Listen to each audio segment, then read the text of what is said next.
This project starts with a gift that traveled all the way from Beijing to my studio. So at Christmas, Resin sent me a gift box all the way from Beijing. The moment I held that fridge magnet, I knew I had to translate it into something to do with resin. So an ancient Chinese art form of Cloisonne and modern resin art. What could go wrong? So I got a Cloisonne.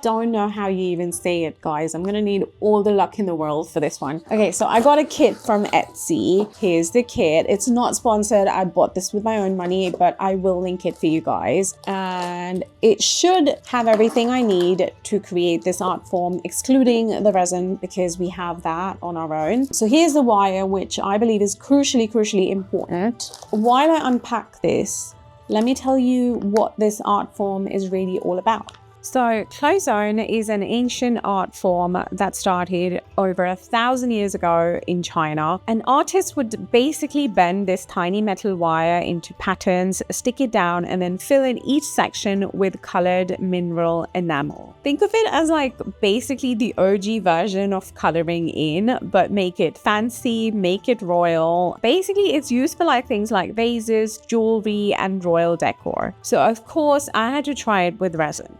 And I thought it would be fitting for me to do this piece for Chinese New Year. And because it's the year of the horse, I got a horse. Looking at how intricate this is, I'm getting so nervous, and I'm also low-key intimidated by all the things in this kit. So yeah, this is gonna be a fun one. I do get instructions, so I guess we're just gonna get started. Yeah, I just need to start because otherwise I'm just gonna panic myself out. Okay. Ooh, okay, so the glue has a super fine tip, which makes sense because our pattern is quite fine and the wire is quite fine. So, okay, we're doing this, guys.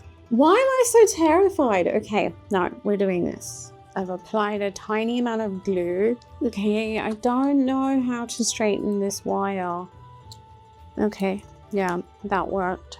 So I put the first bit down and then I'm like trying to bend the wire to the next bit, but then my first bit comes undone. No. 2 very boring minutes later. Okay, that's all I did.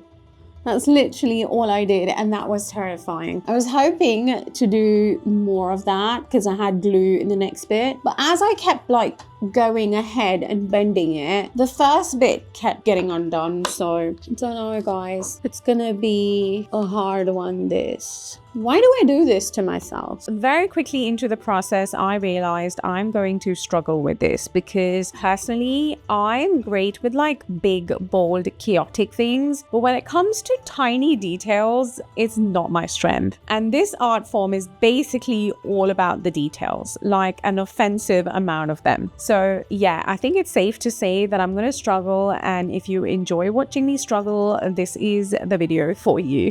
Okay, I don't even know how long it's been, but it's been a while that I've been doing this. This is how far I got, and I need to hydrate. I need to take a break. I'm gonna hydrate because it's gonna be a while break time. And obviously the perfect thing to do on my little break is to love bomb Sky. He was mid-nap, but unfortunately for him, that's not allowed in this house. And he would like to remind you to like, comment, and sub because we both are emotionally relying on your encouragement to survive this project. Now, obviously, I realized I was going to be doing this for a very long time, like a very, very long time. So I moved to a slightly more comfortable spot, put some music on, got into the zone, and I just went for it. I also realized there's like a tiny mallet tool in the kit, which I wasn't using before because I didn't pay attention. And that actually helps to press down the wire once it's in place. So like it helps to glue it in place, but getting it in the place is my main struggle. And while I'm doing this, I want to take a moment and thank Artsy Farts. I mean, iconic name, by the way. Thank you so much for liking, commenting, and supporting my channel. It genuinely means the world to me, especially when you're watching all the way from South Africa. Now, as I'm doing this, I am doing a very questionable terrible job, I'm realizing, and I think it's time for me to issue a formal apology to China. I'm absolutely butchering this beautiful royal art form, and I'm so sorry. I am literally trying my best here, and to make things even more stressful, I've decided to go against the normal technique and use resin, which means I have even more concerns. Because my wire work is not great and resin is obviously resin and quite liquidy, it will leak. So yeah, there's a very real possibility that all of this effort, like every tiny wire I'm putting down, is going to turn into a hot mess when the resin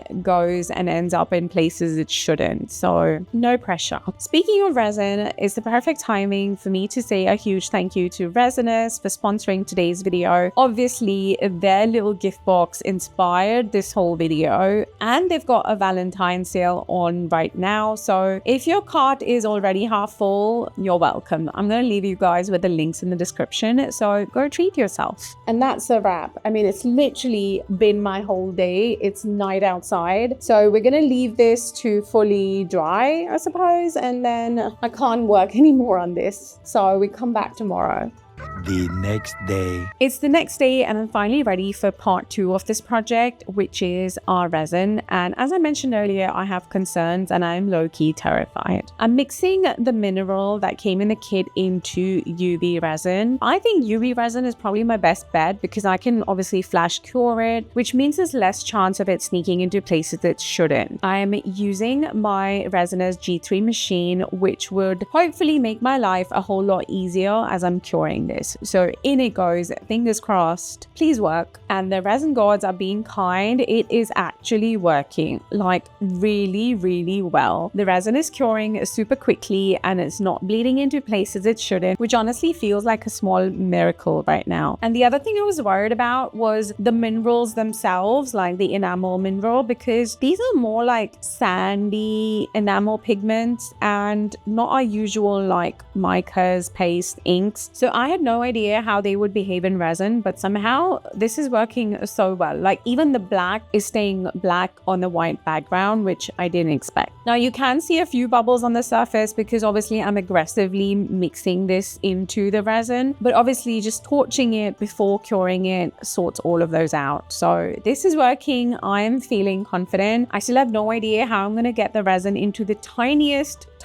cavities on there, but for now I am choosing optimism. And color after color, I just kept going. For those super tiny areas, I'm using a very technical tool, the toothpick. This alien technology. Yeah, very high tech. But honestly, it's working really well. I mean, normally you would use the water and the glue, and there's a little dropper that comes in the kit. But because we're doing resin, toothpicks are working just fine for me. And I'm not gonna lie, this is kind of looking sick. Like I can actually go in and blend and mix the colors, which is so my vibe. I'm really liking this. I know I went on about how hard this is and how painful the wire was and the details, and I made it sound like absolute torture, but I have to say at this point, this art form, I'm loving it. Like China, you are up to something, and I can see why this goes back centuries because it is extremely satisfying. So if you're a hobbyist or you're into crafts, which I'm guessing you are because you're on my channel, I genuinely think you should give this a go. I mean, it's something different. Yes, it does take patience and a little bit of skill that you honestly pick up as you go, but it is so satisfying. Like you can just put on a podcast, get yourself a drink, and next thing you know, you've been sitting there for ages without even realizing it. It's actually really calming and relaxing. So give the Cloisonne a go. I mean, I 100% recommend it. And if you work with resin, I mean, try it my way, try it with the resin because it's so fun and it's actually working. Okay, so we are finally done. But before I show you our completed horse, I have some leftover UV resin, and around here we don't waste anything. So I grabbed the nearest coaster mold and dumped all of those enamel colored UV resin bits in there, and we'll end up with the cutest little coaster. I think it looks so colorful and so pretty, and I love the fact that we didn't let that go to waste. Now Now, the real star of the show here, our little horse. I feel like we should name him something. I cannot believe I actually managed to do Cloisonne with resin. Like, it worked. And it looks stunning. And I am so genuinely proud of myself. I tried something new. I bought my own chaos and somehow it came together.